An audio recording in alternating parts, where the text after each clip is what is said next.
Hello sir, this is maths assignment video. So we'll be discussing question 1 and my part is question 1A1. So this is the question. Firstly, find the mean, median and standard deviation of the above data. So what I will do first is to arrange the numbers in ascending order based on the data given. So is 68.1, 73.4, 75.4,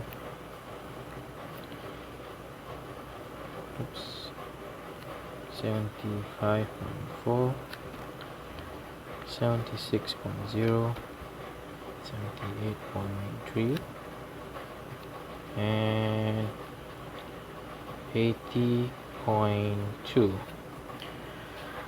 So based on this data, you have to find the mean.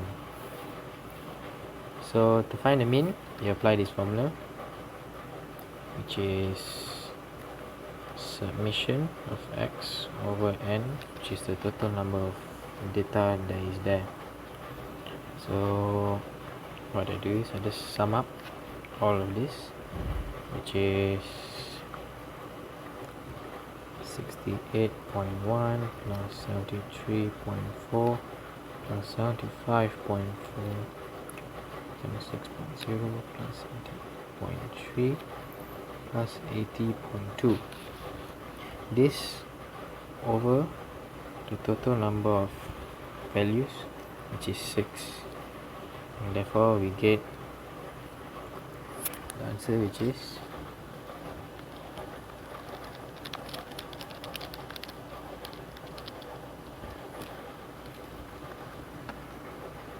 75.23. Next part, the median. So to find the median, firstly we half the total number of data there, which is 6, and we get 3. Based on this number, we find the third value, which is 1, 2, 3, this one. Since it's 6, which is an even number, we take this 2 and divide this number by 2 to get the median.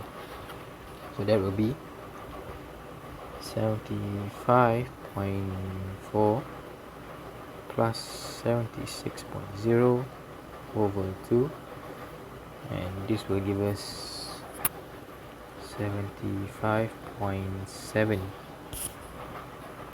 Okay, the last part of this question, standard deviation.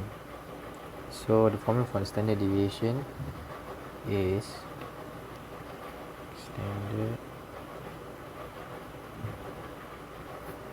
deviation. S equals to square root summation of x square minus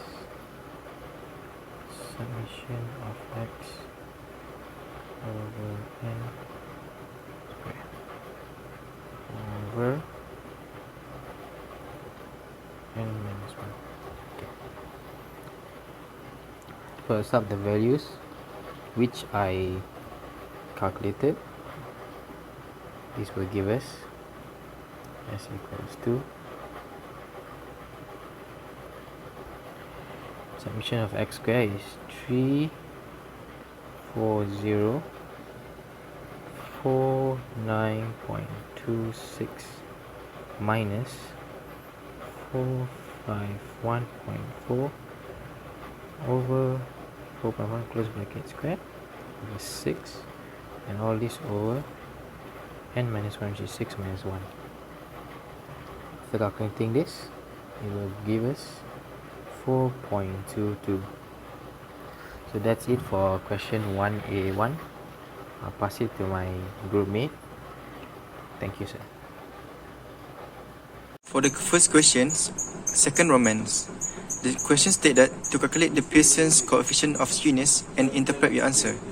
So to find the Pearson's coefficient of skewness, first we need to state the formula. The formula is SK equal to 3 mean minus median divided by standard deviation.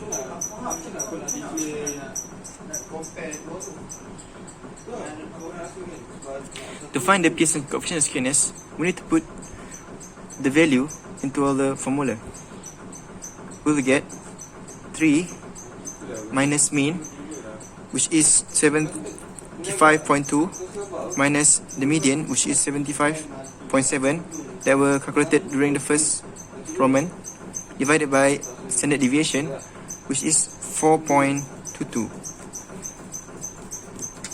We will get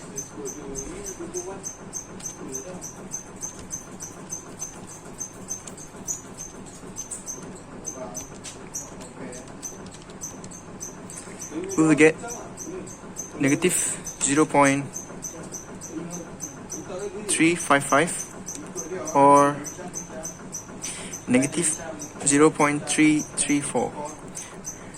If the answer for Pearson coefficient of skewness is less than 0, which is negative, thus the distribution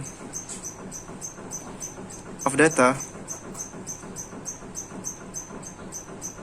is skewed to the left. Thank you. Proceed to the next questions. For question B2, determine the value of X given that 30% of the customer who refill more than X liter of petrol. So dia dah bagi 30% daripada total. So kita akan dapat X sama dengan 70 percentile. So P70 sama dengan 70 bahagi 100 darab dengan 200, kita akan dapat sama dengan 140. So kelas boundary untuk 140 ni ialah 40.5 hingga 50.5. So untuk cari P70 kita menggunakan formula ni.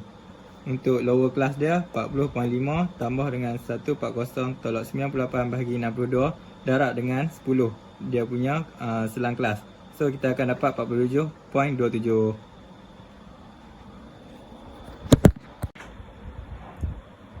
So untuk question B3, determine the percentage number of customer who refill more than 66 liter of petrol. So untuk soalan ni kita akan gunakan formula percentile.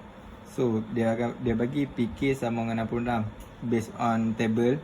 Untuk kita cari lower boundary untuk 66 ni ialah 60.5 tambah dengan K per 100 darab dengan 200 tolak dengan 186 bahagi dengan 10 darab dengan dia punya selang kelas ialah sama dengan 10. So K akan sama dengan 95.75. So percentage untuk ni ialah fully dia 100 tolak dengan K 95.75 akan dapat 4.25. 4.25% ni ialah bilangan orang persen yang mengisi lebih daripada 66 liter. Assalamualaikum warahmatullahi wabarakatuh.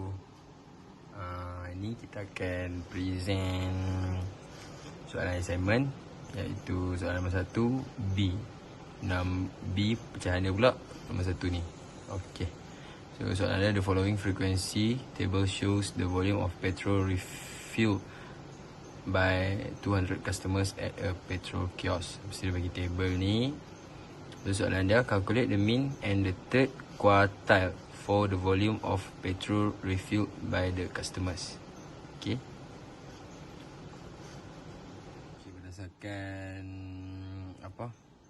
Berdasarkan yang jadual yang kita dapat tadi, kita tambah kat sini cumulative frequency. Cara nak dapat dia, first buat di sini, lepas tu 8 tambah ni dapat ni, tambah ni dapat ni, tambah ni dapat ni, macam tu dan seterusnya. So total up dia kita dapat balik jumlah yang dia bagi kat sini, itu iaitu 200. Okey. Yang FX ni macam mana kita dapat 7800 frekuensi darab dengan midpoint, lepas tu total up semua dapatlah 7800.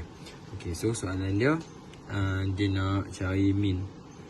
Okey, so mean formula dia summation of fx bahagi dengan summation of frequency. So summation of fx yang kita dapat tadi dekat sini 7800. Lepas tu kita isi masukkan 200 yang tadi ni, so kita bahagi, dapatlah jawapan dia 39. Kuartal kita isi ni dulu, settlekan formula ni dulu. nak cari kuartil ketiga kan, 3/4 darab 200. So kita dapat 150. 150 kita berbalik terus tengok table ni. 150 ada dalam kawasan ni. So kita tengok sebelah dia 62. Kat sini soalan dia 62, 41 sampai 50. Kita ambil ni, tambah dengan 40 yang atas tu. Lepas tu bahagi 2, dapatlah LK dia 40.5. Okay, lepas tu K dia ni kita isikan dengan kuartil yang kita nak cari tu lah, kuartil ketiga.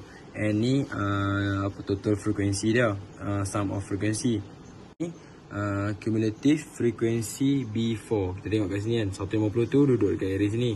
Tapi kita ambil B4, atas ada 98. So kita letak kat sini 98. Lepas tu yang 62 ni kita tengok dekat frekuensi dia, yang kita ambil, yang kita tanda ni kan, kita ambil ni 62. Lepas tu CK dia ni dia punya class size sama dengan 10. Boleh tengok tu 1, 10, 11 sampai 20. Okay, tu dia punya class size dah. Lepas tu kita masukkan semua dalam formula ni tadi, kita isikan dengan semua value. Dengan semua value, kita mulakan operasi dalam bracket dulu. Settlekan dalam bracket ni. Lepas tu kita darabkan dengan dia punya class size. Last sekali baru kita tambahkan dengan yang LK dia, iaitu 40.5. Dapatlah jawapan 48.89. Terima kasih.